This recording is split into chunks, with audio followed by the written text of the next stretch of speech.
तुमच्या या विचारांची दिशा तरी मला योग्य वाटते. हो ना, फक्त एकच प्रॉब्लेम आहे ग. काय? मला ना अगं पैशांची थोडी गरज आहे. आणि आता इंदू वहिनी आणि बेबी दोघींनी आईंकडे आधीच नंबर लावले. अहो सरू मावशी, पण आईजी देतील तुम्हालाही पैसे. हो त्या देतील ग, पण बहिणीच्या सासूकडे असे पैसे मागणे बरोबर नाही वाटत मला. आधीच इतकी वर्ष त्यांनीच सगळं केलंय माझं. आता आणखी आर्थिक भार टाकावासा नाही वाटत आहे. बरं मला सांगा, तुम्हाला साधारण किती पैसे हवे असतील? म्हणजे मी तुम्हाला. अगं नाही नाही, तू नको देऊस पैसे. अहो सरू मावशी, मला जमेल ना. मी एक काम करते, मी ना. नको जान्हवी, आधीच तू माहेरी सुद्धा पैसे देतेस ना तुझ्या, तेच खूप करतेस ग बाळा. अहो पण मग लोन काढते ना मी सरू मावशी. नाही नाही नको, श्रीला नाही आवडणार ग. म्हणजे त्याला काहीच न सांगता आपण लोन मागायला गेलो तर ते त्याला नाही आवडणार आणि घरातही कोणालाच नाही आवडणार. मग एकच उपाय आहे. मला कळतंय ग, पण माझी हिम्मत नाही होते ग. सरू मावशी, श्री मुलासारखा आहे की नाही तुमच्या? मग मुलाकडे पैसे मागायला हिम्मत कशाला हवी? ते आहे ग, पण आपला श्री कसा सडेतोड आहे. त्याला जे वाटेल ते तो बोलतो. आणि मी आधीच स्वतःचं हसं करून घेतलंय, त्याला सगळी गंमतच वाटेल ग. तू बोलशील जान्हवी त्याच्याशी? सरू मावशी, तुमची बाजू श्रीला कळली पटली की तो मान्य करेल. आणि मला असं वाटतं की तुम्ही त्याच्याशी बोला. म्हणजे कसं होईल, तुमचा जो मुद्दा आहे ना तो तुम्ही खूप छान पद्धतीने त्याला पटवून देऊ शकाल, हो ना? आणि दुसरं काय होईल, ही गोष्ट आपल्याला जमणार नाही, हा न्यूनगंड इथूनच दूर करायला लागा. म्हणजे तू मला मदत करणार नाहीस का? हो सरू मावशी, मी बोलेन श्रीशी, तो मुद्दाच नाहीये. पण माझं असं म्हणणं आहे की तुम्ही स्वतः श्रीशी बोला. तुम्ही स्वतःचा व्यवसाय सुरू करताय की नाही, मग you have to fight your own battle. म्हणजे पैसे जमा करण्यापासून सगळ्या गोष्टी या तुम्ही केल्या पाहिजेत. याने काय होईल माहितीये, तुमचा कॉन्फिडन्स आणि तुम्हाला मिळणारं समाधान 10 पटींनी वाढेल. तुम्ही बोलून बघा. समजा त्याला नाही पटलं, त्याने नाही ऐकलं, तर मग मी आहेच ना, मग मी बोलेन श्रीशी. पण आता तुम्ही त्याच्याशी बोला असं मला वाटतं. पण अगं सरू मावशी, आपण आपलं काहीतरी करूया हा विचार तुमच्या मनात आला की नाही? मग झालं तर. कारण हे करणं सगळ्यात महत्वाचं असतं आणि सगळ्यात कठीण असतं. आणि ते तुम्हाला जमलंय, मग आता पुढचं सगळं सोपं होईल. तुम्हाला नक्की जमेल बघा. All the best. थँक्यू बाळा, थँक्यू. बरं मी येते.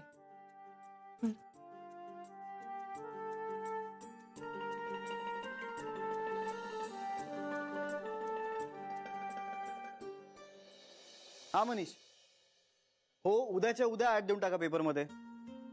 हा, आणि नोटीस लावून टाका. येस, कॅन्टीन सुपरवायझर पोस्ट साठी महिला हवी आहे. करेक्ट. हो हो हो, काहीच हरकत नाही. हा हो हो, ओळखीचं कोणी असेल तर नथिंग लाईक इट रे. हे बघ, आत्ता स्क्रुटिनी करायला आपल्याकडे फार वेळ नाहीये. करेक्ट, नवीन जॉईन जी कोणी होईल तिला फक्त आपल्याला ट्रेनिंग द्यावं लागेल इतकंच. या राईट. ठीक आहे, बाकी उद्या बोलू. बाय. काय झालं? काय डोक्याला नवीन विषय अचानक सोडून गेलाय madam. Canteen supervisor? Canteen supervisor सोडून गेल्या. अगं आपल्याकडे खूप लांबून लांबून लोक कामाला येतात आणि त्यांच्यासाठी कंपनीमध्ये कॅन्टीन लागतंच. म्हणजे आपण त्यांना खूप स्वस्त दरात जेवण आणि खाण्यापिण्याच्या काही सोयी पुरवतो. आणि या सगळ्यावर लक्ष ठेवायला एक कॅन्टीन सुपरवायझर लागतो. या सगळ्यावर लक्ष नाही ठेवलं ना तर मग उगाच प्रॉब्लेम्स होतात. सगळे आपल्या मनाप्रमाणे वागतात, केऑस होतो सगळा. पण म्हणजे काय क्वालिफिकेशन लागतं ह्या पोस्ट साठी? तसं म्हणायला गेलं तर अशा कामांसाठी ऑन फील्ड एक्सपिरियन्स लागतो. आणि आपण युजली स्त्री कॅन्डिडेट्सच बघतो. म्हणजे स्त्रिया अशासाठी की त्या अशा प्रकारची कामं खूप एफिशियंटली करू शकतात, तत्परतेने करू शकतात. आणि मुख्य म्हणजे फसवणूक कमी होते. अरे पण अशी कॅन्डिडेट तुम्हाला खूप इझिली अवेलेबल होईल. म्हणजे गोखले गृह उद्योगात जॉब साठी चौकशा तर होतच असतील ना? ते खरं आहे. बघूया आता काय होतंय ते. मिळेल मिळेल वत्सा, तुला हवी तशी कॅन्डिडेट नक्की मिळेल. Okay okay. जगन्माता जान्हवी देवींनी खुद्द सांगितलेलं आहे, त्यामुळे आता आपल्याला कॅन्टीन सुपरवायझर लवकरच मिळेल. येस. पण आता त्या मातेच्या रोल मधून बाहेर येऊन जरा बायकोच्या रोल मध्ये आलीस तर या वत्साला बरं वाटेल. एक मिनिट. आता काय? अरे अरे ऍक्च्युली सरुमावशींचं एक काम आहे तुझ्याकडे. How rude is that. त्यांचं नाव घेतलं तरी हसू येत आहे तुला. नाही नाही, मी तिला नाही हसत आहे. तिला बघायला ते आलेलं पात्र होतं ना, ते आठवलं म्हणून हसतो. I am sorry. बोल बोल बोल. त्यांचं एक काम आहे तुझ्याकडे. काय काम आहे? ते त्याच सांगतील. ओ सिक्रेट. तुला हवं तर असं समज, पण तरी त्याच बोलतील तुझ्याशी. ओके. हे ऐक ना, हे बघ, त्या तुझ्याशी बोलायला येतील तेव्हा तू सिरियसली ऐकणार आहेस, हसणार नाहीयेस आणि उडवून लावणार नाहीयेस त्यांचं म्हणणं. हे बघ, तू शांतपणे ऐक आणि मग तुला हवा तो निर्णय घे. वा. पण तू मला इतकं सगळं सांगितलंच आहेस, तर मग डायरेक्टली काय काम आहे तेच सांग ना. नको, ते त्याच सांगतील. ओके बरं. आणि आता सगळ्यांविषयी आपलं बोलून झालंय, कुणाविषयी काय राहिलंय? मग आता माझ्याकडे लक्ष देशील?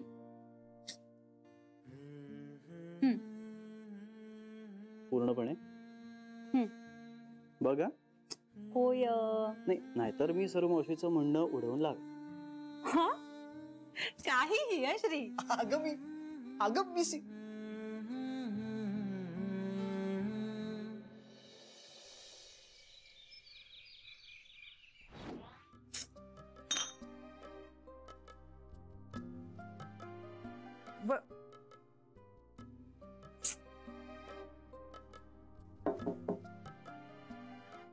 वहिनी,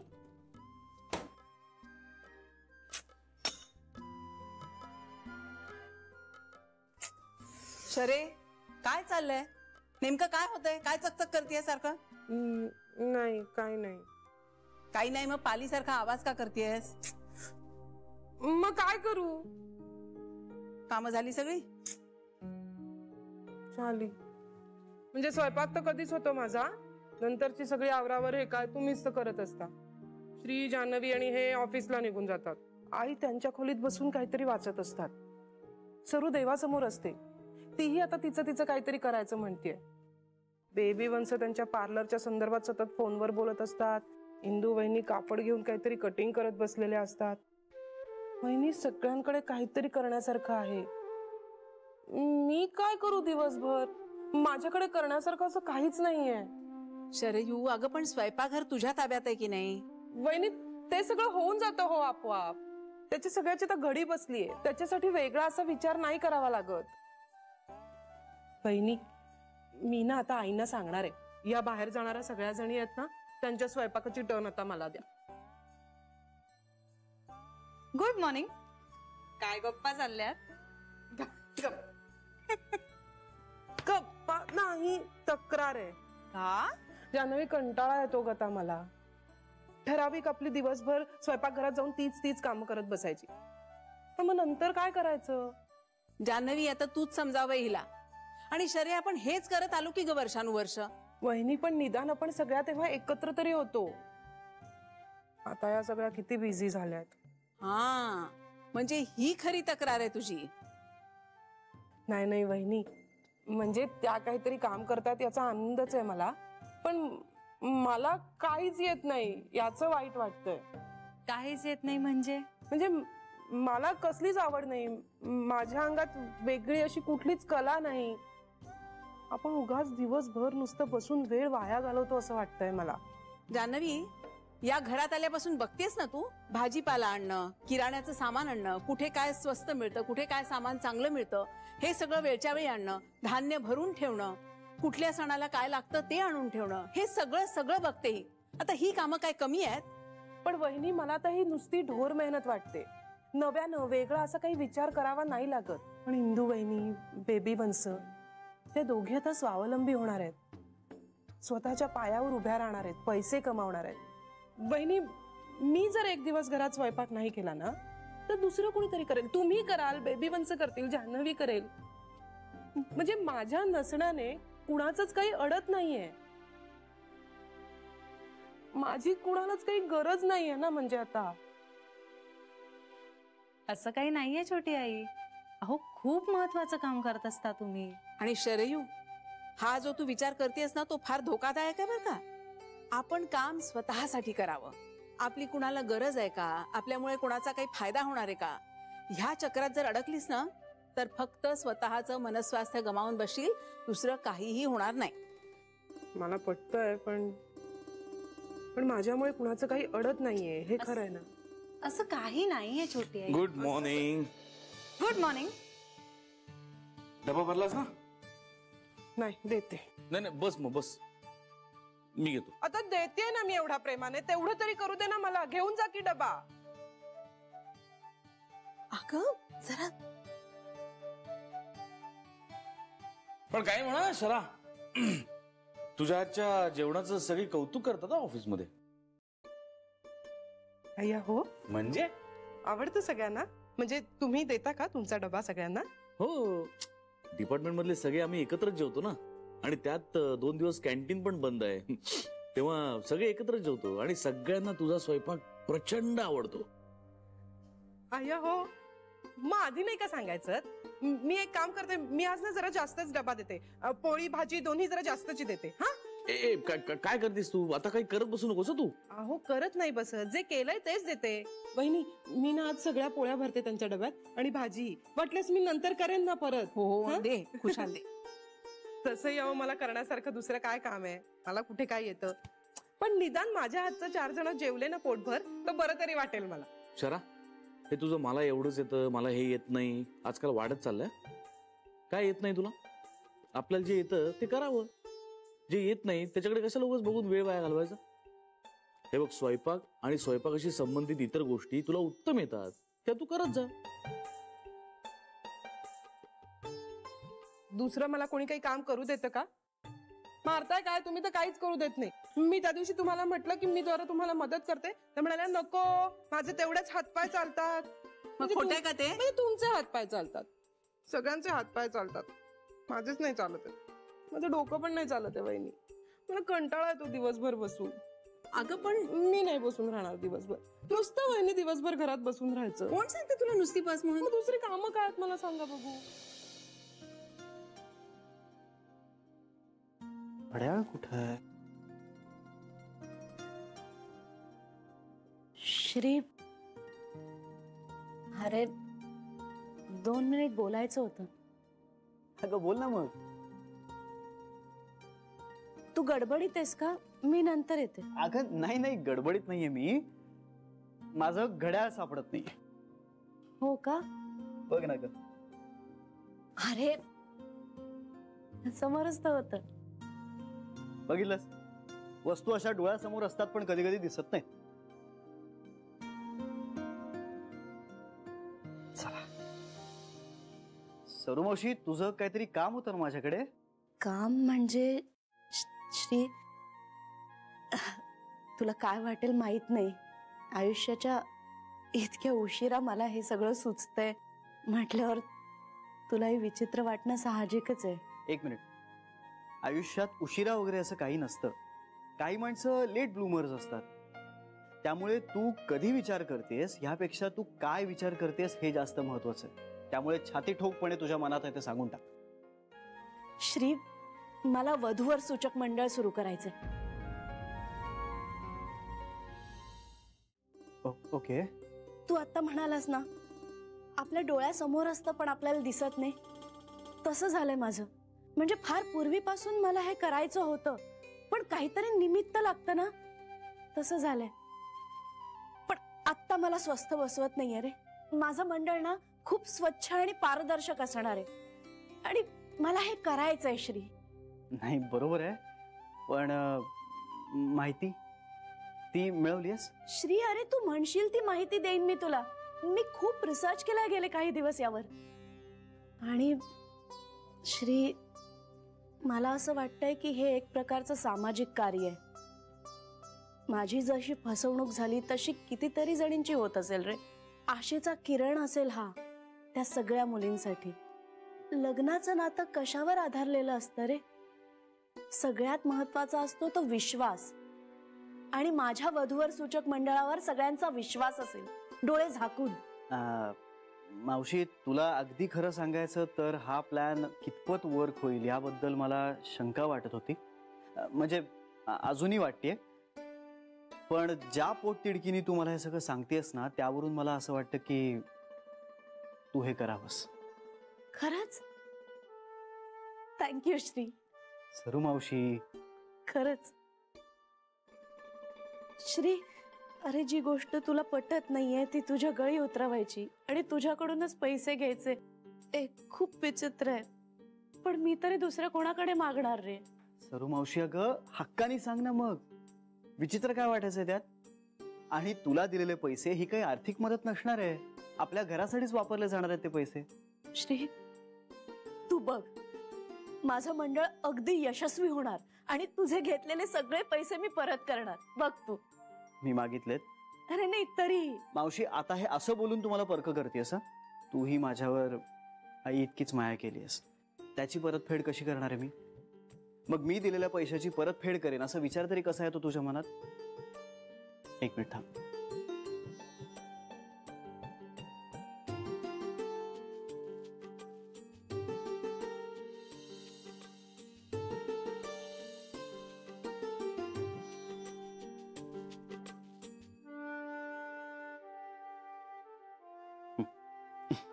थँक्यू.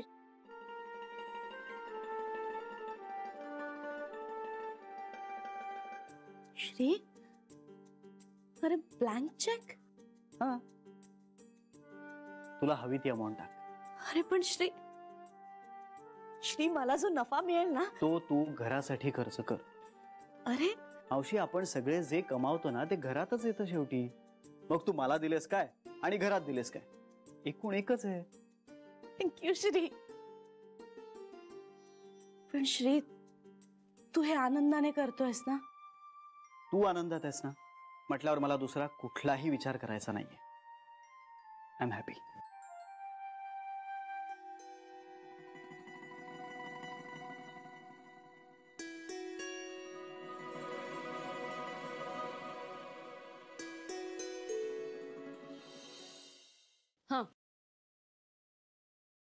अशी साधारण लिस्ट आहे.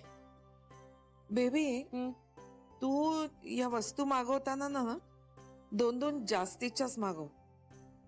माझी खात्री आहे तुझं पार्लर नक्की चांगलं चालणार आहे. मागवी, नक्की मागवी. बरं आई, तुला आठवतंय का ग, पूर्वी मी एक शॅम्पू बनवायचे, त्याचं ना नक्की प्रमाण मला आठवत नाहीये. तू ते कुठेतरी लिहून ठेवलं होतंस. आपलं बोलणं झालं होतं यावर एकदा. हो हो हो, शोधायला हवं. आई, माझी ना शिवणकामाची पुस्तकं मला कमी वाटतात. तुमच्या कपड्यात शोधू का? चुकून राहिली असती तर. शोध की. इंदुवहिनी, तू मला एप्रिल शिवून देशील? हो, देईन की. एका बैठकीचं तर काम आहे. छान अशी ना बारीक लेस लावून देते, गोड दिसेल. हो नक्की. हे हातात काय? अरे देवा, जे सांगायला आले होते विसरले. आई, जान्हवीसाठी ड्रेस शिवला.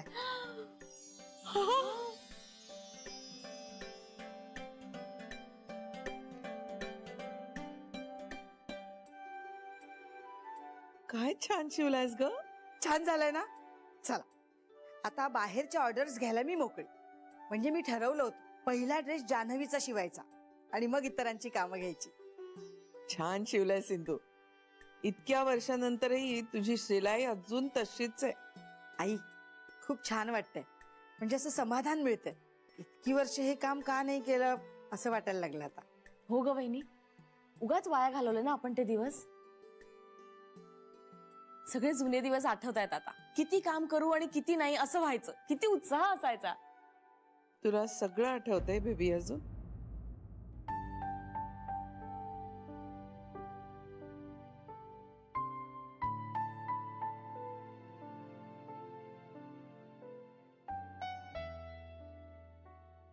आठवतंय आई, इच्छा नसली ना तरी आठवतंय.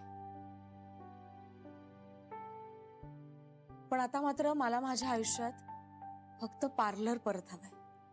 ती माणसं नकोयत आणि त्यांच्या आठवणीही नकोयत. उगाच इतकी वर्ष दुर्लक्ष केलं मी माझ्या पार्लरकडे. पण आता तसं नाही करणार मी. काय नाही ग, तू तुझ्या विचारावर ठाम आहेस की नाही ते बघत होते. आई, मी सुद्धा माझ्या विचारांवर ठाम आहे. कुठल्या? मी असा विचार केलाय, तुमच्यासाठी एक ड्रेस शिवावा. माझ्यासाठी? हो, एका पुस्तकात ना तुमच्याच वयाच्या बाईने सलवार कुर्ता घातलेला मी फोटो पाहिला. मग मला असं वाटलं की आमच्या आईने घातला तो छानच दिसेल, हो की नाही? शिवते नाही तुमच्यासाठी. काहीतरी खूळ आहे तुझं. आई असं काय करताय?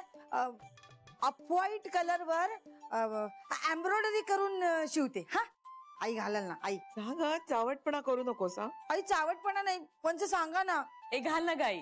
हे बघ, तू मला एक छानशी डिझायनर साडी बनवून दे, ती नेसेन मी. ती शिवेन मी नंतर, आधी ड्रेस. हा आई आई आई. अगं नको म्हटलं ना, नको. आई ऐका ना, म्हणजे सांगा ना. ए खरंच प्लीज आई. लहान मुलासारखं करू नकोस.